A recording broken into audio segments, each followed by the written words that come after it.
Chapter 4. Learn Jagwerye's perspective. Lypye stood on the roof of an office building, overlooking the streets below. I stood next to her, holding out my arms to feel the night breeze.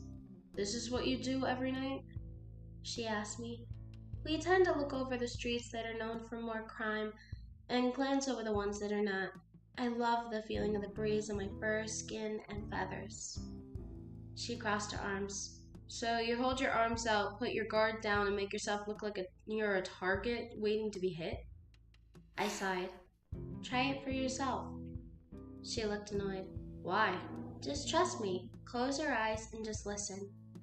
She sighed and did as I asked, closing her eyes and holding out her arms. After a while, I saw a smile crack on her face. "This is actually kind of relaxing." "What did I tell you?"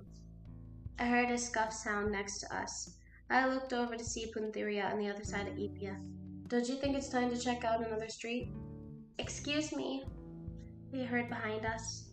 All of us turned around to face a pretty tall girl with long blonde hair that came down to her butt, tied into a high ponytail with a light ribbon. She was wearing a blue no-sleeve crop top that fully exposed her stomach, a blue skirt, white socks, blue sneakers, and a blue mask around her eyes.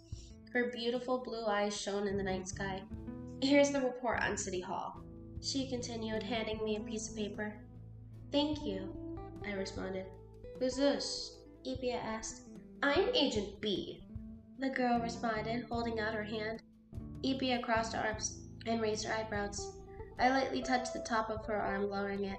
Lypye is not much for handshakes. "Agent B is the hand-to-hand combat specialist of our mortal Syara team." Lypye looked over at me, still confused, so I continued. "After the events 5 years ago, we came to the realization that we might need help from a group of mortals that stay on Karth and report on the status of New Katsa and a few surrounding cities. We currently have 4 members, all female. We are trying to find a few male members, but no one has stood out to us." Lypye chuckled, looking at Agent B. "You look a little young to be an agent." "Hey, shithead, I'm 19. I'm not that young," she snapped. Lypye growled. "What did you—" I got in between them, pushing them away from each other. "Agent B, I thought I had told you to stop the name-calling and cool down the attitude." "Yes, miss." "Lypye," I continued, "you need to find a way to calm your temper. You can tell me to change it all you want. I can't change my attitude or temper because you say so." Lypye responded. I noticed a smirk on Agent B's face. "I like her." I took a deep breath. "Okay, just try not to do anything that would get you in trouble." "I would love to meet the other members of this mortal team," Lypye told me.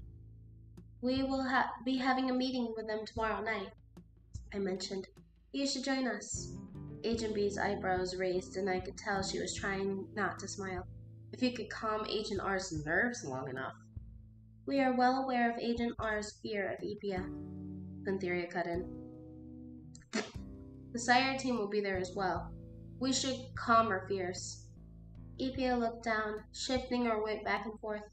"I agree to come. I just don't want—" "Lypye," I interrupted. "We promise. Everything will go all right." There was a soft breeze that blew up behind us. We all turned around to face Hyena. "Well, nice of you to join us," Lypye chuckled. He gave a weak smile but said nothing. Grabbing my wrist, he pulled me aside, pulling me out of earshot from the others. "Training ended early," he mumbled. "I can join you." "What is wrong, Hyena?" I asked. He didn't reply, so I grabbed his hands and continued. "Where were you really? Training wouldn't get you this upset." I got someone to tutor me in calculus." he mumbled. "Really? Who?" I asked. He sighed. "Jasmine. And before you ask why, my teacher suggested her." "Hyena, you know she likes you, right?" He nodded. "It's just, she's a really nice girl. I don't have any feelings for her, but at the same time, if I were immortal, I would totally give her a chance." I gave him a stern look. "You are not, though." "I know. That's my dilemma. I want to tell her the truth as to why I can't be with her." He sighed. "It is your choice as to whether you reveal yourself to her or not. She knows mine, Lypye, and Lypye's identities already. She can be trusted, I explained. He nodded. I'll think about it. I grabbed his shoulder. You should not tell this to Lypye. I will not mention anything either. Thank you. We heard a sharp whistle and turned around towards Lypye and Lypye. Agent B was gone. The two of them high-fived each other. Thanks for teaching me that whistle, Lypye. Lypye walked over to us. If Hyena is officially back, I'm going to go home and help Jasmine unpack. You are bailing on the team? I asked. I'm not on the team, Lypye called, jumping off the roof. Lypye chuckled. Anyone on the team, Jagwerye? I sighed. Let us just finish patrol. Chapter 5. Off. Lypye's perspective. I unlocked the apartment door and walked inside. Jasmine was nowhere to be found. I walked over to her door and lightly knocked on the door. The door opened by itself, but I knew Jasmine enough to know she had just used her powers. Walking inside, I glanced around, still not seeing her.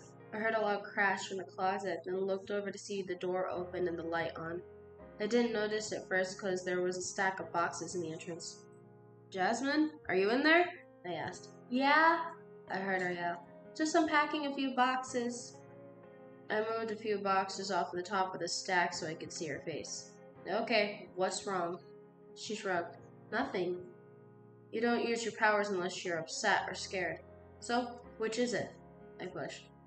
I'm trapped in the closet. It was the easiest way to let you in, she responded.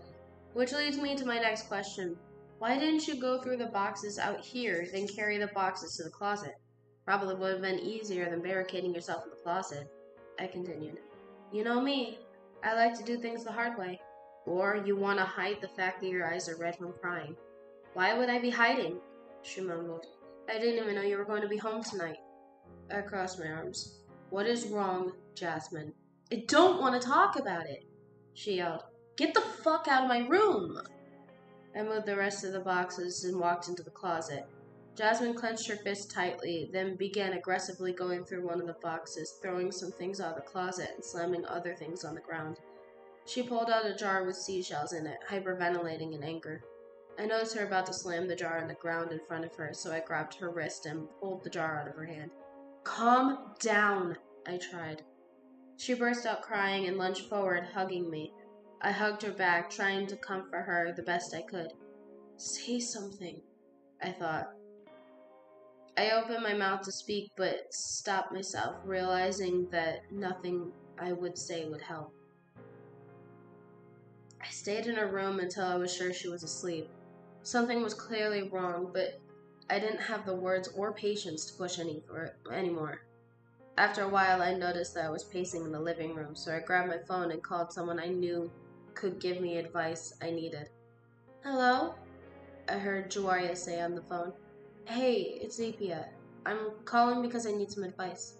I am in a meeting with Mother. Is this important? She asked. It's important to me. I came home to find Jasmine crying in her closet. Something is clearly wrong, but she won't tell me what. She keeps getting mad when I push her to open up. What do I do? Okay, first thing is to stay calm. You cannot get mad at her for not opening up. Second thing is to be there for her. She needs to know she is not alone. If you feel yourself getting irritated because your patience is running thin, close your eyes and count to 10 or take a few deep breaths. I can't stand seeing her like this, I admitted. I understand that. You cannot force her to change. You need to be patient with her and wait for her to open up to you. I sighed. I know. I'm not the most patient goddess, but I'm willing to try. Here you go. I must say goodbye. Mother and I need to get back to our conversation, she responded, clearly struggling to speak properly. Alright, goodbye, I responded. I hung up the phone and sighed. What could have made her this upset? She was very chipper before school started. Maybe it was a stressful class? No, it's her favorite class. Besides, she sounded fine when I called her. So it happened after class. My thoughts were racing as I thought of possibility after possibility. Nothing pinpointed to anything she could be upset about. I walked into the kitchen and began unpacking cups and mugs, trying to take my mind off of things.